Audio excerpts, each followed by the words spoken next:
ایک لڑکی جو خواب لے کر نکلی، تاریخ رقم کی اور دنیا کو دکھا دیا کہ ایک عورت بھی قوم کی قیادت کر سکتی ہے۔ بےنظیر بھٹو 21 جون 1953 کو کراچی میں پیدا ہوئی۔ بےنظیر کا تعلق ایک سیاسی گھرانے سے تھا۔ ان کے والد ذوالفقار علی بھٹو 1973 میں پاکستان کے پہلے جمہوری طور پر منتخب وزیر اعظم بنے۔ یعنی بےنظیر نے بچپن ہی سے سیاست کو بہت قریب سے دیکھا۔ یونیورسٹی اور کالج میں انہوں نے فلسفی، پولیٹکس اینڈ اکنامکس کی تعلیم حاصل کی۔ یہی وہ مقام تھا جہاں ان کے خیالات نے جمہوریت، لبرل ویلیوز اور وومن رائٹس کے حوالے سے ایک واضح شکل اختیار کی۔ 1977 میں آکسفورڈ سے گریجویشن کے بعد وہ پاکستان واپس آئی۔ اس وقت ان کے والد وزیر اعظم تھے، لیکن یہ صورتحال زیادہ دیر برقرار نہ رہی۔ جولائی 1977 میں محمد ضیاء الحق، جنہیں خود ذوالفقار علی بھٹو نے مقرر کیا تھا، نے ایک فوجی بغاوت کر کے مارشل لا نافذ کر دیا۔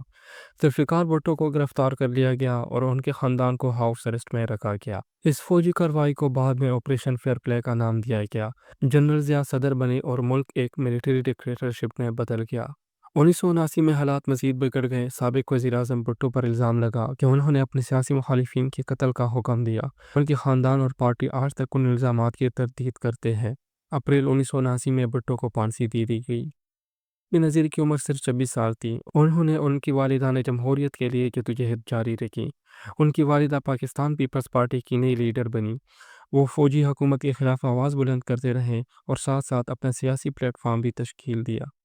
If the Pakistan People's Party was given a chance, we would naturally take measures, socio-economic measures, which we feel would be for the well-being of our people. We would concentrate on economics, we would concentrate on literacy, and we would try to mend the mistakes of the military regime and build bridges which can take our people on to a better society, a happier society, where there are fundamental human rights and a person has self-respect and dignity.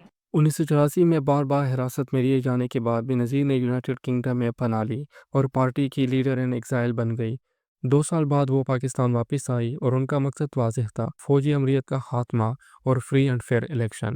اسی سال انہوں نے اپنے سیاسی مہم کا آغاز کیا۔ 1987 کے آخر میں بےنظیر نے آصف علی زرداری سے شادی کی اور پولیٹیکل کمپین جاری رکھا۔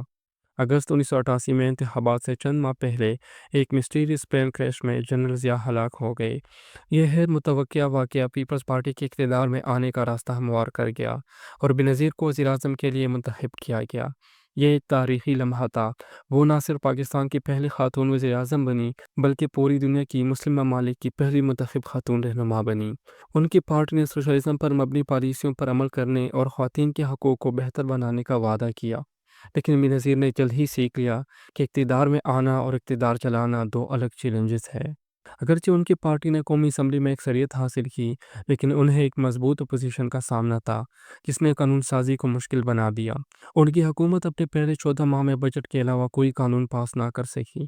پھر کرپشن کے الزامات ان کی حکومت کو گھیرنے لگی۔ پی پی نے پنجاب میں لیجسلیٹر کو خریدنے اور ڈرانے کی کوشش کی تاکہ بےنظیر کی اپوزیشن نواز شریف کو نشانہ بنایا جا سکے، جن کے تعلقات ضیاء حکومت سے تھے۔ کرپشن کے الزامات ان کے شوہر پر بھی لگے۔ یہ مسٹر 10% کہا جانے لگا۔ صرف 2 سال بعد صدر نے ان کی حکومت کو کرپشن کے الزامات پر برطرف کر دیا اور زرداری کو 2 سال جیل میں گزارنے پڑے۔ نواز شریف اینٹی کرپشن نعرے کے ساتھ دوبارہ وزیر اعظم بن گئے۔ بےنظیر عوام میں مقبول رہی اور 1993 میں نواز شریف کو خود کرپشن پر برطرف کر دیا گیا۔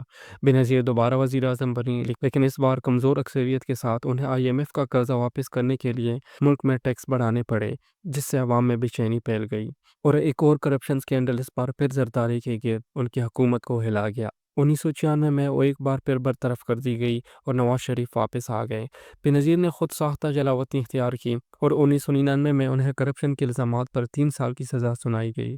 اس دوران جنرل پرویز مشرف نے نواز شریف کی حکومت کا تختہ الٹ دیا اور ایک اور ڈکٹیٹرشپ قائم ہو گئی۔ 9/11 کے بعد مشرف کی حکومت US کی وار آن ٹیرر کے الائے بن گئی، لیکن دباؤ بڑھتا گیا کہ ملک میں جمہوریت بحال کی جائے۔ یہ بےنظیر کے لیے ایک اور موقع تھا۔ 2007 میں ایک ایمنسٹی ڈیل کے تحت بےنظیر کو 8 سالہ جلاوطنی کے بعد واپسی کی اجازت ملی۔ انہیں مغرب کی فیورٹ کینڈیڈیٹ تصور کیا جا رہا تھا، لیکن ان کی US حمایت اور لبرل نظریات کی وجہ سے وہ انتہا پسندوں کے نشانے پر آ گئی۔ واپسی پر ان کے جلوس پر خودکش حملہ ہوا، جن میں تقریباً 140 افراد جاں بحق ہوئے، لیکن بےنظیر بچ گئی۔ انہوں نے اپنی کمپین جاری رکھی، لیکن یہ زیادہ دیر نہ چل سکی۔ ایک ریلی کے بعد وہ اپنے بوم پروف گاڑی سے باہر نکلی اور ہاتھ ہلایا۔ چند لمحوں بعد ان پر قریب سے گولی چلائی گئی اور پھر ایک دھماکہ ہوا۔ انہیں ہسپتال لے جایا گیا لیکن وہ زخموں کا تاب نہ لا سکی اور چل بسی، اور ان کی موت پر آج تک مسٹری قائم ہے۔ بینظیر بھٹو کی زندگی ہمیں یہ سکھاتی ہے کہ قیادت صرف اقتدار کا نام نہیں، یہ قربانی، حوصلے اور سچ کے لیے کھڑے ہونے کا نام ہے۔ وہ چلی گئی مگر ان کی آواز آج بھی جمہوریت، خواتین کے حقوق اور آزادی کی علامت بنی ہوئی ہے۔